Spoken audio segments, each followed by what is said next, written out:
महात्मा बुद्ध कहते हैं, मन और शरीर दोनों के लिए स्वास्थ्य का महत्व है।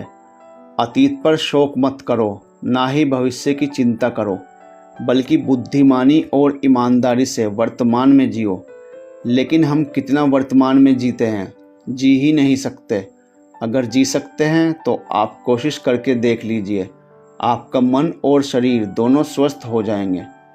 आप भविष्य की चिंता में परेशान नहीं होंगे और ना ही अतीत के दुख को लेकर रोना रोएंगे, बल्कि वर्तमान में चल रही सांसें भी आपको आनंद देंगी। मैंने सुना है कि कहीं दूर एक पहाड़ पर एक व्यक्ति बैठा रो रहा था।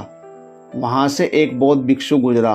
उसे रोता देखकर भिक्षु उस व्यक्ति के पास आया और बोला, क्या यहाँ से कूदकर आत्महत्या करना चाहते हो? व्यक्ति बोला, आपने सही अंदाज़ा लगाया। मैं चाहता तो यही था, मगर हिम्मत नहीं जुटा पा रहा। भिक्षु ने कहा, क्या सब पीछे छोड़कर आए हो या अपने साथ भी कुछ लाए हो?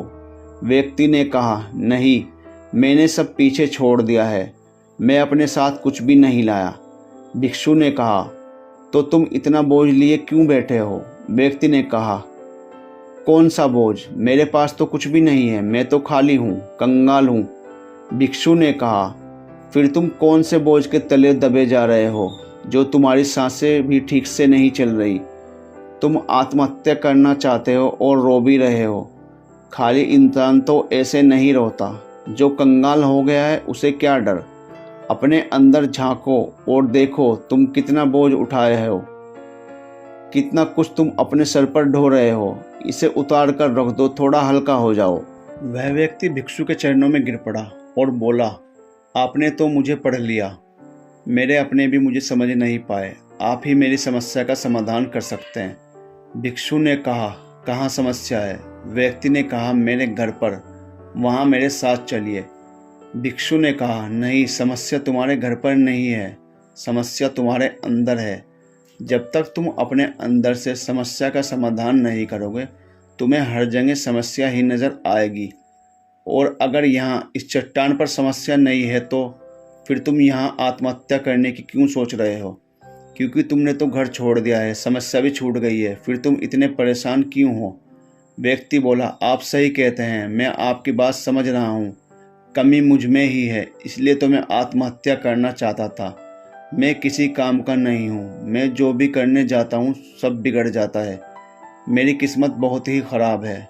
भिक्षु ने कहा, ठीक है, मुझे बताओ कि क्या खराबी है तुम्हारी किस्मत में?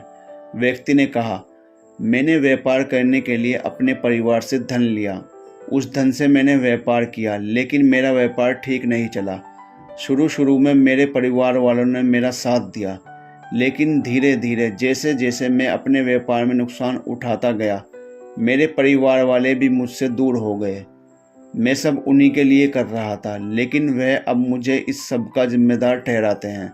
मुझे भी लगता है कि मैंने उन सब के साथ गलत किया। मेरा एक मित्र है, उसने भी व्यापार आरंभ किया था। आज उसका व्यापार बहुत अच्छा चल रहा है। वह कभी मेरे घर आता है तो वह अपने अच्छे चल रहे व्यापार की बात करता है। वह बताता है कि कैसे उसने अपने व्यापार को अपने दम पर खड़ा किया, कैसे उसने मेहनत की और सफलता पाई। मेरे परिवार वाले भी कहते हैं कि देख उसे, तेरे बस का तो कुछ भी नहीं है। अब हालात यह है कि मेरा घर भी गिरवी पड़ा है। भिक्षु ने कहा, क्या तुम्हें पता है तुम्हारा मित्र तुम्हारे पास क्यों आता है? व्यक्ति ने कहा, हाँ, मुझे पता है। वह मुझे नीचा दिखाने आता है। वह यह जताने आता है कि वह मुझसे श्रेष्ठ है। वह चाहता है कि मैं उसकी सफलता देखकर दुखी रहूं। भिक्षु ने कहा, क्या तुम दुखी होते हो? व्यक्ति ने कहा, हाँ, दुख तो होगा ही। भिक्षु ने कहा, दुख किस बात का होता है, अपने असफल होने का या मित्र के सफल होने का? व्यक्ति ने थोड़ी देर सोचा और बोला, अपने असफल होने का इतना दुख नहीं होता जितना मित्र के सफल होने का होता है। भिक्षु ने कहा, अर्थात अगर तुम्हारा मित्र असफल हो तो तुम्हें खुशी होगी? व्यक्ति ने कहा, हाँ, मुझे बहुत खुशी होगी। भिक्षु ने कहा, अर्थात तुम्हारी खुशी तुम्हारे मित्र के ऊपर निर्भर करती है। तुम्हारा मित्र चाहे तो तुम्हें खुश कर सकता है या चाहे तो दुखी कर सकता है। ना तो खुश हो सकते हो और ना ही दुखी हो सकते हो। तुम अपने मित्र के गुलाम हो गए हो। तुम्हारी समस्या का कोई समाधान नहीं है, क्योंकि तुम्हारी खुशियाँ और तुम्हारे दुख दूसरों के व्यवहार से आते हैं। तुम्हारे संवेग के कर्म से तो कुछ नहीं आ रहा। व्यक्ति बोला, ऐसा न कहें, मुझे आपसे बहुत आशा है। भिक्षु ने कहा, जब हम दूसरों से आशा बांध लेते हैं तब हम दूसरों पर निर्भर हो जाते हैं। अगर मैं तुम्हें कोई रास्ता ना दूं तो तुम दुखी रह जाओगे, और अगर कोई रास्ता दूं तो शायद तुम्हें कुछ मिल जाए। लेकिन अगर तुम अपने आप से आशा बांधोगे तो तुम्हें सफलता अवश्य मिलेगी। तुम्हारा मित्र आज तुम्हें दुखी करने आता है, लेकिन बातें वह सच्ची ही बताता है। वह अपने संघर्ष और अपने अनुभव की बात बताता है।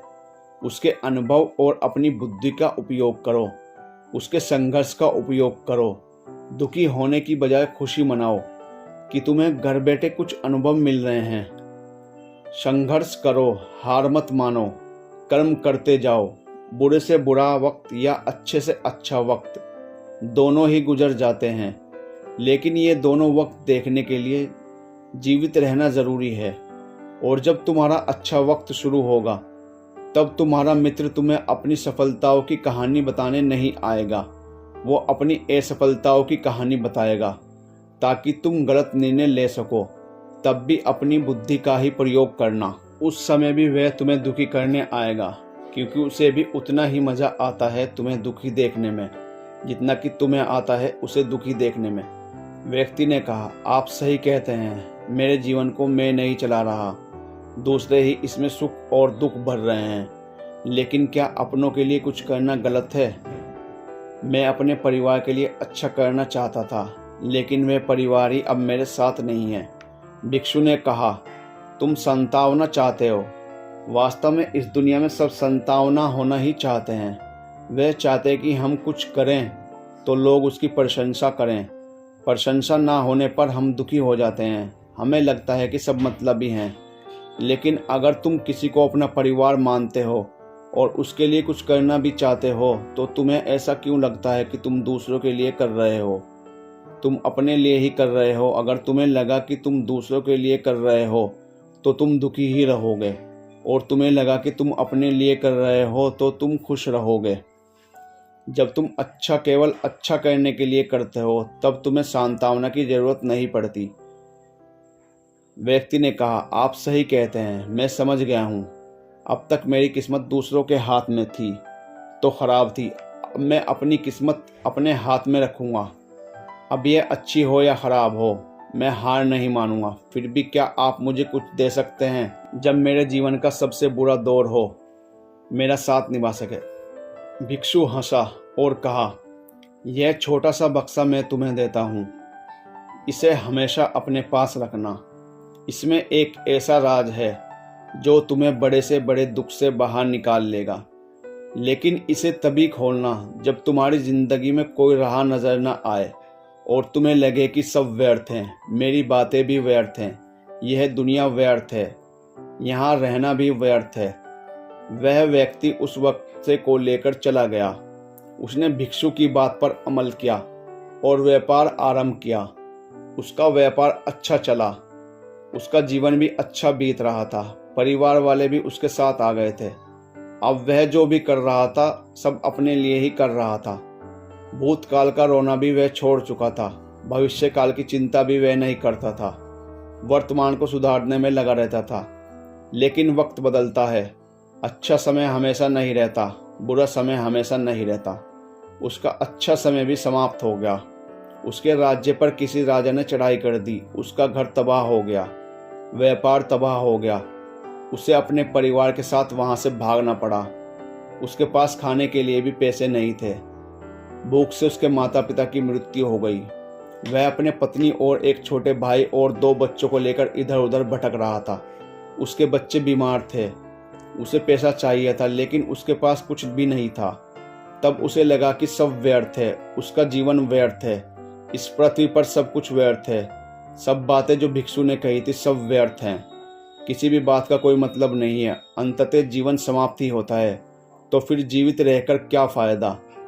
जब वह यह सब सोच रहा था तब उसकी नज़र उस छोटे बक्से पर पड़ी। जो भिक्षु ने उसे दिया था। उसने उसे खोला, उसमें एक पर्ची थी जिस पर कुछ लिखा था।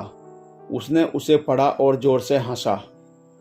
उस पर्ची पर लिखा था, यह वक्त भी गुजर जाएगा।